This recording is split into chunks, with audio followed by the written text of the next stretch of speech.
जिन लोगों में उनको डायग्नोस हो चुका है, उनको पता लग चुका है उनका ब्लड प्रेशर ज़्यादा है, उन लोगों को किन किन बातों का ध्यान रखना चाहिए? Blood pressure is a silent killer. Regular monitoring पे भी अगर आपका ब्लड प्रेशर हायर साइड में आ रहा है, then you have to take appropriate actions. कम नमक खाएं, स्ट्रेस कम करें, कॉफी चाय कम पिएं, अल्कोहल का सेवन कम करें। स्मोकिंग का कितना असर पड़ता है इसमें? Smoking is probably the biggest risk factor for heart disease in our country. किसी सिम्टम का ध्यान रखना पड़े जिससे कि चांस ज्यादा है कि उनको ब्लड प्रेशर ज्यादा हो सकता है। सर में भारीपन होना, नींद ठीक से ना आना, घबराहट होना, शरीर में हमेशा एक फाइट और फ्लाइट वाली सिचुएशन रहना, वो लक्षण हो सकते हैं ब्लड प्रेशर के। जब आपका ब्लड शुगर बढ़ा हुआ है, आप उसको मॉनिटर करें। HbA1c एक 3 मंथ्स का एवरेज ब्लड शुगर होता है। वो अगर बढ़ा हुआ है तो फिर ये आपका बहाना कि मैंने 2 दिन पहले रसगुल्ले ज़्यादा खा लिए थे या कल ज़्यादा, वो काम नहीं करेगा। अगर आपका HbA1c बढ़ा हुआ है, इसका मतलब 3 महीने से आपका एवरेज ब्लड शुगर बढ़ा हुआ आ रहा है।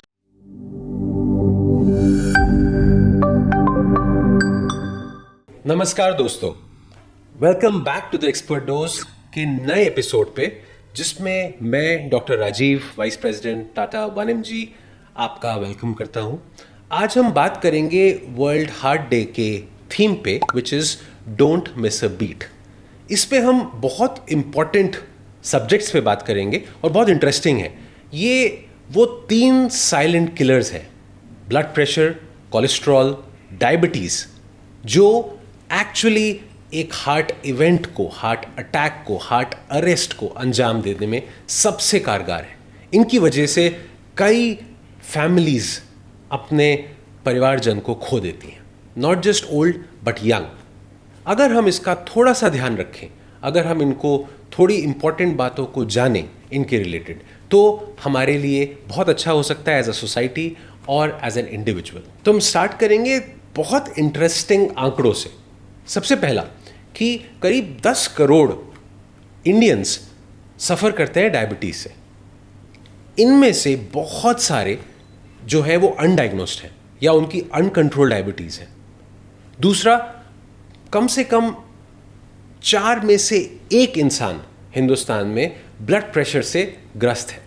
उसको या तो ब्लड प्रेशर डायग्नोस्ड नहीं है, या उसका ब्लड प्रेशर ट्रीटेड नहीं है, या उसको मिस डायग्नोसिस हो रखी है, या फिर वो अंडर ट्रीटेड है।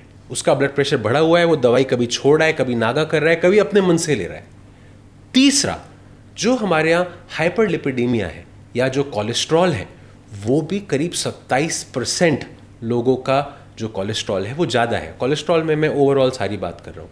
27%, जो भी ऑलमोस्ट 4 में से 1 इंसान का कोलेस्ट्रॉल बढ़ा हुआ है।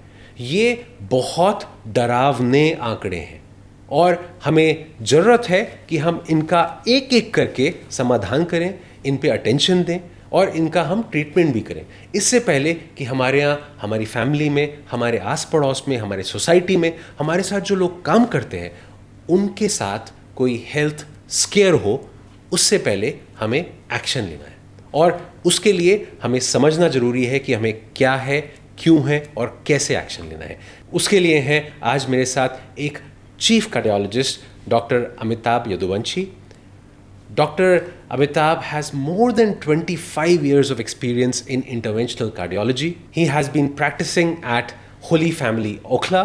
And let me welcome Dr. Amitabh. Hello, namaskar. Dr. Amitabh, thank you so much for coming on to our show. Thank you for calling me. आप तो दिन में कई सारे पेशेंट्स देखते होंगे जो कि हार्ट के पेशेंट्स होंगे, जिनका basic underlying issue actually cholesterol, diabetes या ब्लड प्रेशर होएगा, राइट? जी हाँ, एक्चुअली ये जो आपने बताया कि these are 3 silent killers and they as a combination या अकेले में भी हार्ट की मेजॉरिटी प्रॉब्लम जो लोगों को हार्ट की होती हैं, they are the background risk factors for heart की प्रॉब्लम्स। ठीक है, तो हम एक एक करके तीनों समझते हैं। पहला पॉइंट है ब्लड प्रेशर। तो ब्लड प्रेशर जो है वो होता क्या है, उसका नॉर्मल वैल्यू क्या है, वो कितना इंपॉर्टेंट है हमारी बॉडी की फिजियोलॉजी के लिए? देखिए, ब्लड प्रेशर आप समझिए कि हार्ट इज़ ए पंप और हार्ट पूरी बॉडी में ब्लड प्रेशर को सर्कुलेट करता है। तो जैसे पंप होता है, उसका एक प्रेशर होता है। तो जो ब्लड आपकी आर्टरीज पे जो प्रेशर एग्जर्ट कर रहा है, उसको हम ब्लड प्रेशर बोलते हैं। उसका नापने का तरीका जो आपने देखा होगा, बीपी कफ होता है, उसमें हम पहले मर्क्यूरी का होता था, अब डिजिटल आते हैं। तो उससे हमें एक उसकी जो जितना प्रेशर ब्लड आर्टरीज पे लगा रहा है, वो उसकी एक वैल्यू होती है। नॉर्मल वैल्यू 120/80, 120 इज सिस्टोलिक जो ऊपर वाला और 80 इज डायस्टोलिक जो नीचे वाला। That is a normal value, but there is a variation. तो ऐसा नहीं है कि डॉट 120/80 आपका होना चाहिए, but till 130/90 it is considered as normal और हाई नॉर्मल। एक नॉर्मल आदमी के लिए 120/80 या उससे कम ब्लड प्रेशर होना चाहिए। जब 130/90 से ऊपर आपका ब्लड प्रेशर होता है तो उसको हम हाई ब्लड प्रेशर बोलते हैं, और अगर वो कंसिस्टेंटली हाई रह रहा है तो फिर आपका, इसका मतलब आपको ब्लड प्रेशर या हाइपरटेंशन की बीमारी है, उसका फिर अप्रोप्रिएट ट्रीटमेंट चाहिए। ठीक है। और सुबह शाम में कभी कभी फ़र्क आता है ब्लड प्रेशर? जी हाँ, देखिए blood pressure again as I told it's a dynamic thing. ऐसा नहीं है कि आपका ब्लड प्रेशर बिल्कुल नॉर्मल मतलब एक पर्टिकुलर वैल्यू पे रहेगा। खाना खाने के बाद ब्लड प्रेशर में चेंज होता है, एक्सरसाइज के बाद चेंज होता है, आपने कॉफ़ी पी, आपने चाय पी, आप गुस्सा हुए, आप बात हुए, आप एक्साइटेड हुए, खुश हुए, हर एक में ब्लड प्रेशर वेरिएशन होता है। तो एक पर्टिकुलर वैल्यू नहीं है, बट एक ट्रेंड आपको पता होना चाहिए कि आपका blood pressure on an average कितना रहता है। तो ये मत सोचे कि आपका 10 बढ़ गया तो वो ब्लड प्रेशर बढ़ गया। वंस इन अ वाइल आप एक्सरसाइज करके आए हैं तो it is a normal phenomena कि ब्लड प्रेशर, क्योंकि शरीर को ज़्यादा ब्लड की ज़रूरत है तो ब्लड प्रेशर अप्रोप्रिएटली बढ़ना भी चाहिए। तो it is not a single value but an trend और an average that you have to take. ठीक है। और जिन लोगों में अब उनको डायग्नोस हो चुका है, उनको पता लग चुका है, उन्होंने अपना कफ से देख लिया है कि उनका ब्लड प्रेशर ज़्यादा है, उन लोगों को किन किन बातों का ध्यान रखना चाहिए और आप क्या क्या एडवाइस करते हैं ऐसे पेशेंट्स को? देखिए, मेरे लिए सबसे इंपॉर्टेंट चीज़ आप ये जानिए कि blood pressure is a silent killer, as you mention. Silent killer इसलिए जब तक आप नापोगे नहीं आपको ब्लड प्रेशर का पता नहीं चलेगा। बहुत से लोग क्या होते हैं, चलते फिरते नापवा लेते हैं ब्लड प्रेशर की, चलो है बढ़ा हुआ आता है, उनको लगता है नहीं थोड़ा स्ट्रेस है, थोड़ा वो है, and they just ignore it. My humble request to everybody is कि आप अपना ब्लड प्रेशर नापें, और अगर ब्लड प्रेशर आपका हायर साइड में है तो उसको इग्नोर ना करें। ऐसा ज़रूरी नहीं है कि आपका एक बार ब्लड प्रेशर हाई आया तो आपको दवाई शुरू करनी है, बट आपको रेगुलर मॉनिटरिंग करनी है। रेगुलर मॉनिटरिंग पे भी अगर आपका ब्लड प्रेशर हायर साइड में आ रहा है, then you have to take appropriate actions which can be lifestyle modification से, जैसे आप कम नमक खाएं, स्ट्रेस कम करें, कॉफ़ी चाय कम पिएं, अल्कोहल का सेवन कम करें, या अगर उसके बाद भी again regular monitoring is required. आप अपने लाइफस्टाइल मॉडिफिकेशन करेंगे, उससे अगर आपका ब्लड प्रेशर कंट्रोल हो जाता है, वेल एंड गुड। अगर उससे कंट्रोल नहीं होता है तो then you have to take opinion of your doctor और फिर दवाइयाँ स्टार्ट करनी है। अल्टीमेटली आपका ब्लड प्रेशर कंट्रोल तभी आप मानेंगे जब आपका नापने पे वो कंट्रोल आएगा। बहुत से लोग कहते हैं हमें पता चल जाता है हमारा ब्लड प्रेशर बढ़ गया, बोलते हैं कि हमारा सिर भारी होने लग जाता है। ये एक मिथ है। सर भारी किसी और कारण से होता है, बाई चांस आपने ब्लड प्रेशर नाप लिया तो वो बढ़ा हुआ आता है, बट जब आपका सर भारी नहीं भी होगा तब भी आपका हो सकता है ब्लड प्रेशर बढ़ा हुआ हो। तो ब्लड प्रेशर के सिम्टम्स बहुत रेयर होते हैं, और जब सिम्टम्स होते हैं तब तक एक तरह से एंड ऑर्गन डैमेज जिसे बोलते हैं कि आँख खराब हो गई, ब्रेन में हेमरेज हो गया, हार्ट अटैक हो गया, तभी आपको ब्लड प्रेशर का बहुत से लोगों को पता चलता है। तो इट्स वेरी इंपॉर्टेंट कि आप नपवाएं और उसका इलाज करें।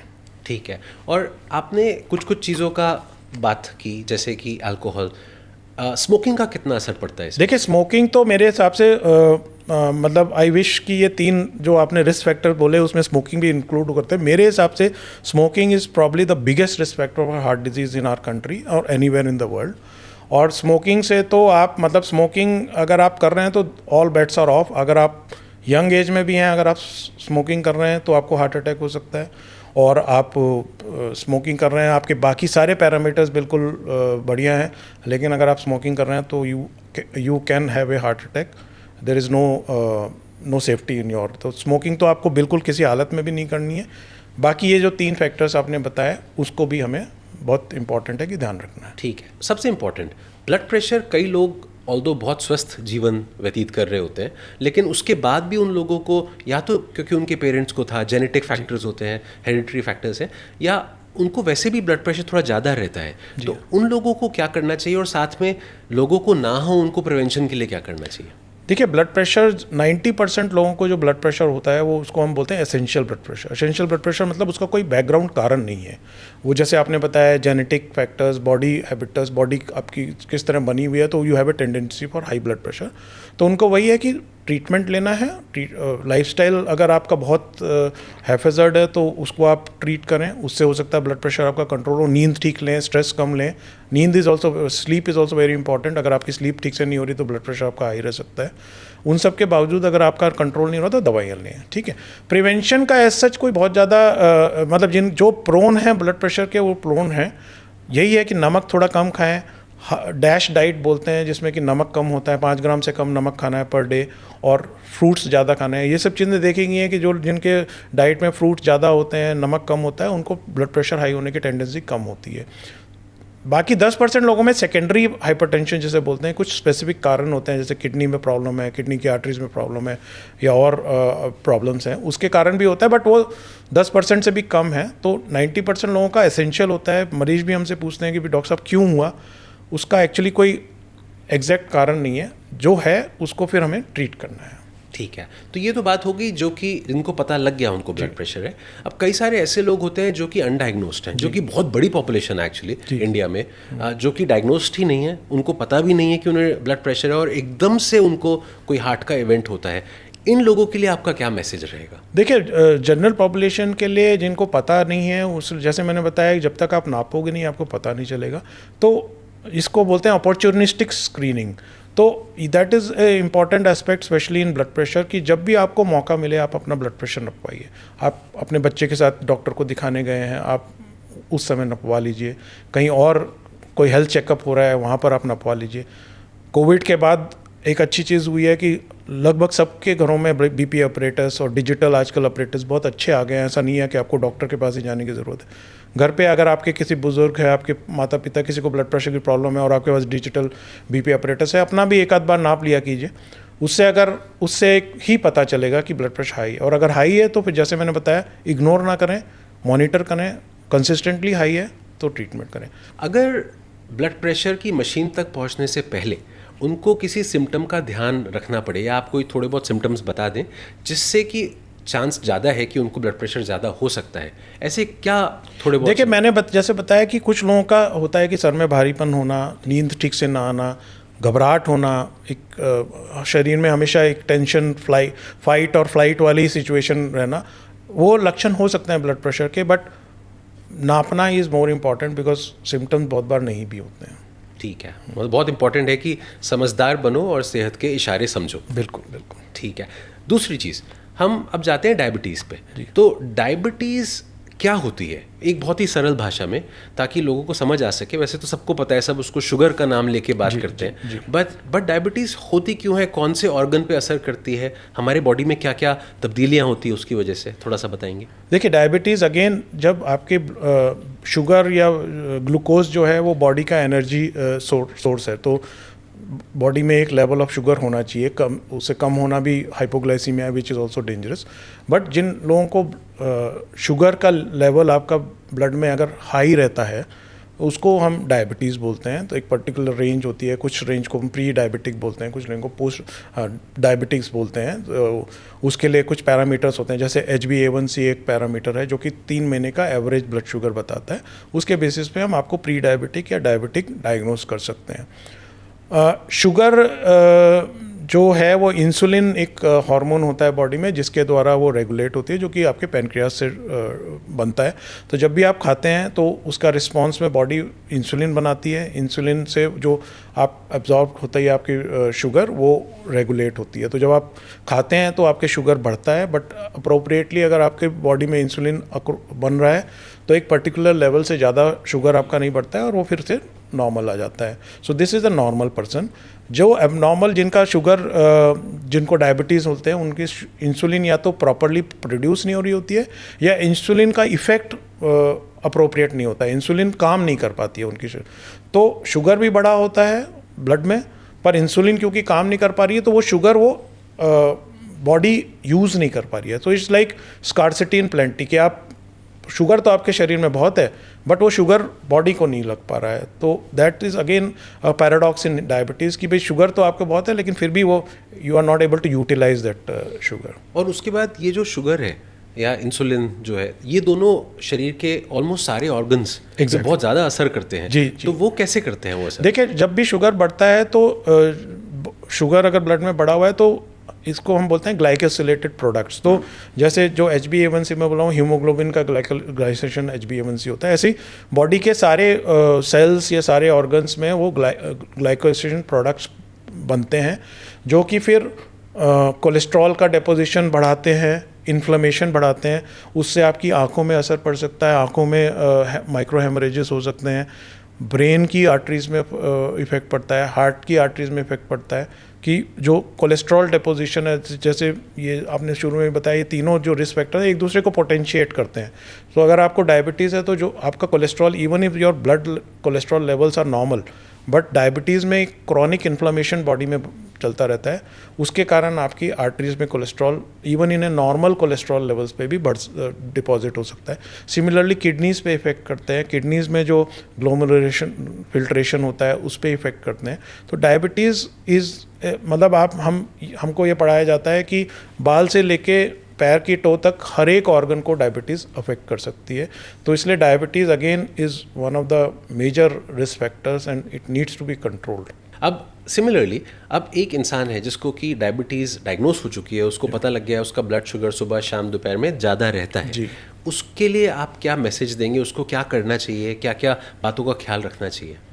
अगेन उसमें भी सिमिलरली जैसे मैंने ब्लड प्रेशर के लिए बताया कि शुगर बहुत बार होता है, आदमी ब्लड शुगर नापता है, कहीं टेस्ट करा लिया, बढ़ा हुआ है, they try to deny the fact. वो उनको लगता है कि नहीं कल रसगुल्ले खा लिए थे इसलिए हो गया है, या कल ज़्यादा हैवी खाना खा लिया था आज शुगर बढ़ी हुई आई।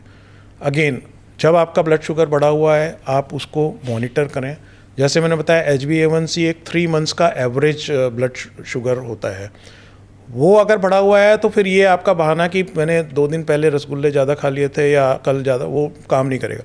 अगर आपका HbA1c बढ़ा हुआ है इसका मतलब 3 महीने से आपका एवरेज ब्लड शुगर बढ़ा हुआ आ रहा है, that means you have diabetes.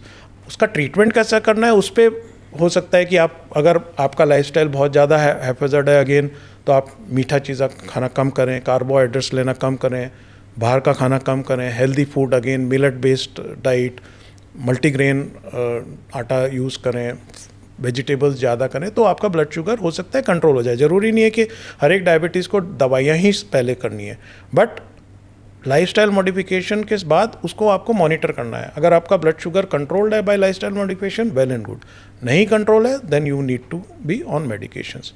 Diabetes usually एक प्रोग्रेसिव डिजीज़ होती है। शुरू में आपका प्री डायबिटिक स्टेट होता है, फिर आपका डायबिटीज स्टेट होता है जो हो सकता है लाइफस्टाइल से कंट्रोल हो जाए। उसके बाद you may progress to a stage where medicine are required. तो important thing again monitoring is important. अगर आपने चेक कराए हैं अपने शुगर लेवल्स, और वो किसी भी तरह से अगर आपके कंट्रोल हैं, चाहे आप योगा कर रहे हैं, चाहे आप कोई और घरेलू नुस्खा करके कर रहे हैं, as long as blood sugar is controlled it is okay. नहीं कंट्रोल्ड है तो फिर आपके जो भी आप एक्शन ले रहे हैं वो कारगर नहीं है, then you have to go to the next step. ठीक है। और ये तो हो गई जिनको पता लग गया जी। जिनको नहीं पता लगा, हाँ। उनकी कैसे हमारे को स्क्रीनिंग को थोड़ा सा और हवा देनी चाहिए? कैसे स्क्रीनिंग ज़्यादा होनी चाहिए at a society level? Also जिन लोगों को नहीं पता लगा है, जो अनडायग्नोस्ड जो पेशेंट्स हैं, उनके लिए आपका क्या मैसेज रहेगा? देखिए अगेन मेरा हिसाब से, क्योंकि Indians as a ethnic group are much more prone to cardiac diseases, तो जो रिकमेंडेशन प्रॉब्ली US बेस्ड है या वेस्टर्न कंट्री बेस्ड है, वो शायद हमें और स्ट्रिक्टली इम्प्लीमेंट करना होगा। US में होता है कि 30 साल के बियॉन्ड अगर आप हैं तो आपका BP मॉनिटरिंग होनी चाहिए, आपका शुगर साल में एक बार होना चाहिए। मुझे लगता है कि हमारे कंट्री में एटलीस्ट 25 साल की उम्र से ऊपर वाले हर एक व्यक्ति को कम से कम एक बार अपना ब्लड शुगर नपवाना चाहिए। जिनको रिस्क फैक्टर्स हैं, जिनकी फैमिली हिस्ट्री है, जिनको या ब्लड प्रेशर है या जिनका स्मोकिंग करते हैं जैसे एज यू सेड, उनको तो 18-20 साल की उम्र के बाद ही से एक आध साल में एक बार या 2 बार अपना ब्लड शुगर नपवाना चाहिए। अगर बढ़ा हुआ आता है तो ज़्यादा फ्रीक्वेंटली नपवाना है, अगर नॉर्मल आता है तो मे बी साल में एक बार, जब भी जैसे अगेन अपॉर्चुनिस्टिक स्क्रीनिंग आप करा सकते हो। ज़रूरी नहीं आपको डॉक्टर के पास उस स्पेसिफिकली जाना है। आप जब भी किसी और कारण से जाते हो डॉक्टर से तो अपना ब्लड शुगर भी नपवा लें, कभी और कोई टेस्ट कराते हैं उसमें ब्लड शुगर नपवा लें। तो जब तक आप नापेंगे नहीं, अगेन डायबिटीज़ के हालांकि कुछ सिम्टम्स होते हैं, जैसे आपको यूरिन ज़्यादा आ रहा है, आपको भूख ज़्यादा लग रही है, आपको प्यास ज़्यादा लग रही है, बट वो तभी आते हैं जब आपका शुगर बहुत ज़्यादा अनकंट्रोल्ड हो। तो हमें उस स्टेज तक नहीं पहुँचना है। हमें है कि भाई प्री डायबिटिक या माइल्ड डायबिटिक स्टेज में ही अपने आप को पकड़ना है और लाइफस्टाइल मॉडिफिकेशन या जो इनिशियल आजकल दवाइयाँ बहुत अच्छी आ गई हैं जो कि प्रोग्रेशन ऑफ द डायबिटीज़ को प्रिवेंट करते हैं। डायबिटीज़ का ना एक लीगेसी इफेक्ट बोला जाता है, उसके हिसाब से मतलब अगर आपने 55 साल 60 साल की उम्र में डायबिटीज़ को कंट्रोल किया तो उसका उतना ज़्यादा फ़ायदा नहीं होगा। अगर आपने 30 साल 35 साल में अपनी डायबिटीज़ को कंट्रोल रखा तो 40-50 साल तक आपको बहुत ज़्यादा बेनिफिट मिलेगा। बट अगर आप 50 साल में जाके अपने शुगर कंट्रोल करोगे तब तक काफ़ी डैमेज बॉडी को हो चुका होगा। तो इसलिए diabetes, blood pressure, cholesterol, all this things should be control at a early age so that future में वो नुकसान ना कर सकें। बहुत इंपॉर्टेंट पॉइंट। आई थिंक ये आपने जो बड़े अच्छे से इसको समझाया हमें। I think takeaway would be कि आपको डायबिटीज़ का बहुत ख्याल रखना है। ये एक ऐसा दीमक है जो ना खाली आपकी शुगर नहीं बढ़ा रहा है बट शुगर बढ़ने की वजह से आपकी किडनी, आंखें, आपने बोला ऊपर से नीचे तक सारे ऑर्गन, चाहे वो स्किन हो उसमें भी पिगमेंटेशन भी आ जाता है, हर चीज़ को अंदर से खा रहा है। और उसके लिए बहुत ज़रूरी है आप समझदार बनो, आप अपना टेस्टिंग रेगुलरली कराओ, जल्दी से स्टार्ट करो, वेट मत करो कि कुछ होगा तो जो है तब हम जाएंगे डॉक्टर के पास। रादर अगर फैमिली में अगर किसी को डायबिटीज़ हो चुकी है तो आप और जल्दी स्टार्ट कर दो क्योंकि आपके हेरिडिटरी चांसेस ज़्यादा हैं। ठीक है। अब तीसरा जो सबसे एक्चुअली साइलेंट है, क्योंकि वो जो कोलेस्ट्रॉल है वो तो हमें दिख भी नहीं रहा ऊपर से, डायबिटीज़ के तो तब भी कभी कभी सुन्न हो जाता है हाथ, आँख से दिखना बंद हो गया, एटलीस्ट हमारे को पता लगता है। कोलेस्ट्रॉल तो जब तक एक्चुअली टेस्टिंग ना हो ब्लड की तब तक पता ही नहीं लगता कि कोलेस्ट्रॉल ज़्यादा है, तो रियल साइलेंट किलर। उसके बारे में हम थोड़ा सा और जानना चाहेंगे कि कोलेस्ट्रॉल होता क्या है, कहाँ से हमारी बॉडी के अंदर वो आता है और कैसे हम उसको बोलते हैं कि हाइपर कोलेस्ट्रोलीमिया हो गया, कोलेस्ट्रॉल बढ़ गया बॉडी में, और वो किस लेवल के बाद हमारे को दिक्कत देना चालू करता है। देखिए, कोलेस्ट्रॉल जो हम आम भाषा में बोलते हैं कोलेस्ट्रॉल, वो basically fat in the body है। जो हम जो टेस्ट करते हैं ब्लड में, जो फैट टेस्ट करते हैं, फैट जो कोलेस्ट्रॉल है वो दो सोर्सेज होते हैं, एक एंडोजीनस सोर्स है, एक्सोजीनस सोर्स। जो आप खाते हैं वो एब्जॉर्ब होता है, वो कोलेस्ट्रॉल में कन्वर्ट होता है। बाकी लीवर अपने आप में भी शुगर से और चीज़ों से, फैट से कोलेस्ट्रॉल प्रोडक्शन करता है, तो मेजॉरिटी आपका लीवर से प्रोडक्शन होता है। और कोलेस्ट्रॉल जब हम चेक कराते हैं तो जिसको हम लिपिड प्रोफाइल बोलते हैं, तो लिपिड प्रोफाइल में मल्टीपल चीज़ें होती हैं जो हम चेक करते हैं। एक टोटल कोलेस्ट्रॉल होता है, उसके बाद जो उससे ज़्यादा इंपॉर्टेंट चीज़ें हैं कि उसके जो सब ग्रुप्स हैं उसकी टेस्ट होना चाहिए, जिसमें कि सबसे ज़्यादा ज़रूरी और सबसे ज़्यादा इंपॉर्टेंट है LDL कोलेस्ट्रॉल, जिसको हम आम भाषा में बैड कोलेस्ट्रॉल भी बोलते हैं। वो हार्ट डिजीज़ और मल्टीपल ऑर्गन के ब्रेन की उसके लिए, सबके लिए LDL cholesterol is the most biggest culprit. Normally जो आप लैब की वैल्यूज़ देखते हो उसमें एक रेंज लिखी हुई होती है, वो रेंज प्रॉब्ली मोर स्ट्रिक्टर होनी चाहिए। नॉर्मल आदमी जिसको कोई रिस्क फैक्टर्स नहीं है, जिसको कोई फैमिली हिस्ट्री नहीं है, कोई स्मोकिंग नहीं करते, कोई डायबिटीज़ नहीं है, कोई कुछ नहीं है, उनका ब्लड LDL लेवल 130 के आसपास रहना चाहिए या उससे कम। जिनको रिस्क फैक्टर्स हैं उनको 100 से कम रखना रेकमेंडेड है। और जिनको हार्ट डिजीज़ हो चुकी है, जिनको जैसे स्टेंट पड़ चुका है, बाईपास सर्जरी हो चुकी है, जो डायग्नोज्ड डिजीज़ हो गए, स्ट्रोक हुआ है, कुछ हुआ है, उनके लिए 70 से कम रेकमेंडेड है। In fact lipid association of India अब रेकमेंड करती है कि हाई रिस्क पॉपुलेशन को 50 से कम LDL रखना चाहिए। और उसका तरीका मैं आगे बताऊंगा। दूसरा जो होता है HDL cholesterol, which you call as good cholesterol. Indian जो एथनिसिटी है उसमें जनरली देखा गया है कि आपका LDL कोलेस्ट्रॉल ज़्यादा होता है, HDL कोलेस्ट्रॉल कम होता है, तो दोनों तरफ से आपको मार पड़ रही है। बैड कोलेस्ट्रॉल ज़्यादा है, प्रोटेक्टिव कोलेस्ट्रॉल आपका कम है, तो HDL लो होना भी अपने आप में रिस्क फैक्टर है। अनफॉर्चुनेटली HDL को बढ़ाने के लिए हमारे पास अभी कोई ऐसी दवाई नहीं आई है। कुछ दवाएं आई थी बट इट वाज प्रूवन कि उससे कोई बहुत बेनिफिट नहीं हो रहा है। तो HDL बढ़ाने का it is a genetically predispose thing, plus exercise have been found कि अगर आप रेगुलर एक्सरसाइज करते हो तो आपका HDL बढ़ सकता है। तो HDL लो होना भी एक रिस्क फैक्टर है। Then third is triglycerides. Triglycerides भी अपने आप में एक रिस्क फैक्टर है। इंडियंस के लिए ज़्यादा इंपॉर्टेंट है क्योंकि अगेन इंडियन फेनोटाइप में high triglyceride, low HDL, low LDL is the thing that we have. Abdominal obesity वाले लोगों में ट्राइग्लिसराइड बढ़ा होता है, जिनका शुगर प्री डायबिटिक होने में ट्राइग्लिसराइड बढ़ा होता है, तो ट्राइग्लिसराइड भी आपका कंट्रोल होता है। तो ये 3 फैक्टर कंट्रोल, तीनों का एक प्रोफाइल होता है जो कि हमें करना चाहिए और वो होना चाहिए। अगेन जो लोग रिस्क फैक्टर्स हैं उनका कम से कम 25 साल 20 साल की उम्र में एक बार लिपिड प्रोफाइल होना चाहिए, और अगर वो बढ़ा हुआ है तो ईदर बाय लाइफस्टाइल मॉडिफिकेशंस और by medications you need to control them. ठीक है।